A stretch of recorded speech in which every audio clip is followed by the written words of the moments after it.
Yo, yo, yo, what's good, YouTube?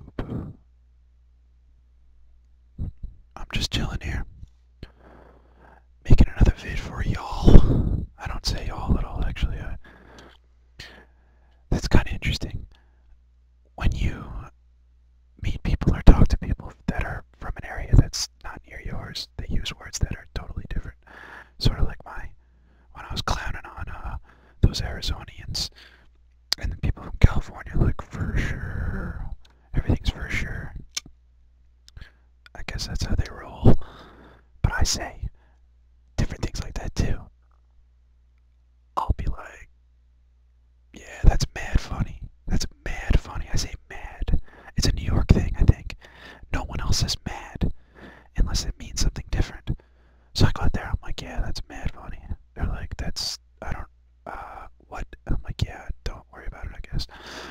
Um, all words are different when you go places. Everybody just has their different, like if you go upstate New York or if you go to Boston, I didn't mean to say it like that. People say it like Boston. But if you go to Boston, Massachusetts, people say wicked.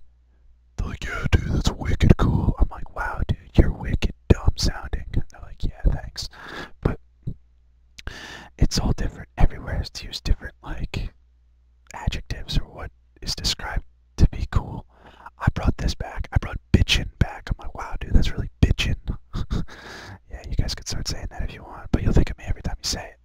So that's the only thing. So if you want to think of me, you want me to be in your dreams, then you use the word bitchin'. But, until then, get your own goddamn adjectives. JK, JK. That's just kidding. I shortened it up for you.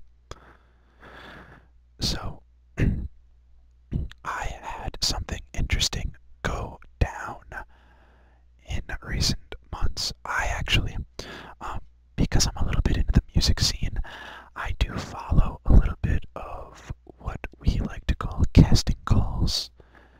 Casting calls are, I'm sure you already know, but we call them casting calls, and it really is for shows or for sitcoms or commercials. Casting calls are merely listings of trying to get new actors or actresses to try to go try out for a part and see if you can nail it and see if you can play the role and make some money on the side and do a little commercial or be an extra walking in the background of something. And just recently, I live in a town where they just filmed, what was her name? Was in it? Colin Farrell was in this movie recently with, what the hell's her name? I don't remember. She was in with, she's blonde. Well, the blonde chick and Colin Farrell filmed right down the road from my house. I was like, this is awesome. It's like by the water, but not really. But they renamed the entire restaurant to be something completely different. But it was supposed to be the Mill Pond. But they named it Mills Pond. Something close, but not the same. And they're filming there like all night. You'd see the lights on over the water. It was crazy. But I submitted to a casting call. I'm on Talent6.com. It's a casting site. I know you guys are going to check it out now because that's how we do it here on the Whispering. In the Whispering world, we learn from each other. We stand by one another. We're like a clan. We're like a gang, but not really. So, but I submitted to this casting call, and it was for MTV's Silent Library. If you don't know, you should look it up. It's actually, I never really watched the show a lot at all before I submitted to the casting call. But if you don't know what it is, it's a show of a team of 6 friends go on a show in a library setting, and they cannot laugh loud. They have to be quiet. And basically, they have to turn a crank, and it gives them a task. If they do this task, and not laugh and break the laugh loud meter, they win cash. So basically, MTV's music television, me and my friends all pass the image, and we consider ourselves sexy bitches. So we actually went and had an established team of 6 people, and we went to the interview, and it was in MTV Studios in Times Square in New York City, which is a train ride of about an hour from to get to the city. It's like a non-stop train for like an hour and 50 minutes.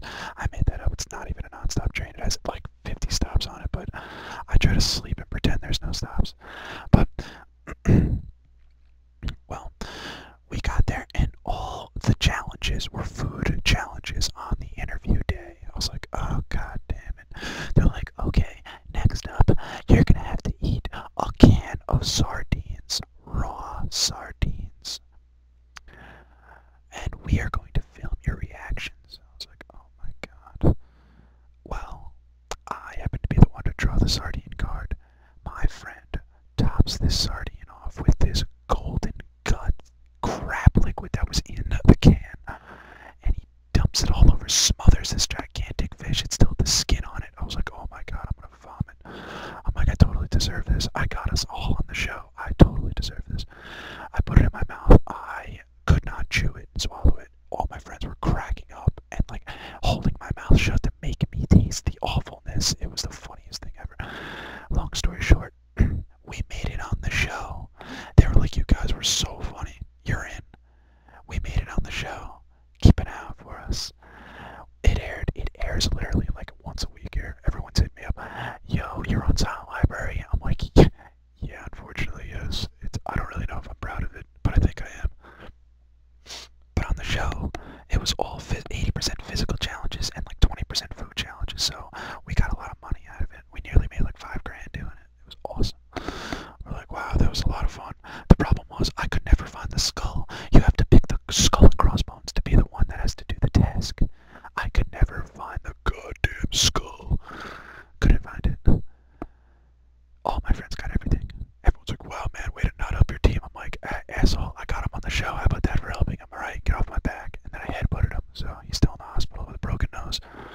No, he's not. I just said, yeah, whatever. It was a lot of fun. I met a lot of cool people, though. Networked out to MTV. I was like, oh my god, my band. It was like, that's all I think of. I'm like, oh, the band. But they didn't let us wear any advertisements or anything, so I couldn't wear, like, any Condeville and stuff. Although I wanted to put mustaches on everything. It was fun, though. I've connected through Facebook with a lot of people. Because since Facebook runs everybody's life, apparently. So, it was a great experience, though. It really was. So, I'm hoping I can get on another gig with MTV down the road because of that. It, earned me a little bit of credibility with them. So, I really don't reply to a lot of casting calls. I just, if something sticks out, I'll submit to it. But I don't really object to being an extra here and there. You make a couple $100 every now and again. But it's cool. So that was a really good experience. So if you haven't seen Silent Library, check it out. It's funny as hell. Sometimes it's really absurd, and the stuff that people do is so ridiculous. You meet a lot of celebrities on the show too. I think Justin Bieber was on there, and a lot of people consider him a celebrity. If I see him, I want to take a this may sound weird.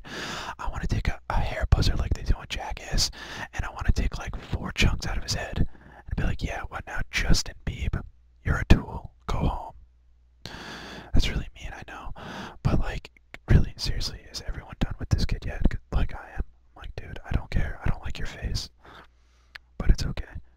And apparently he plays drums, or he's a musician. That just makes me want to headbutt his mother for raising him that way. Because I guess I like to consider him a disgrace to all musicians. I'm really killing this kid right now, I'm sorry. Whatever, Justin, get over it. Move on. Heartthrob, Justin Bieb. Yeah, so it was cool though. It was a good show. So he was on it. That means it must be good, right? It's Justin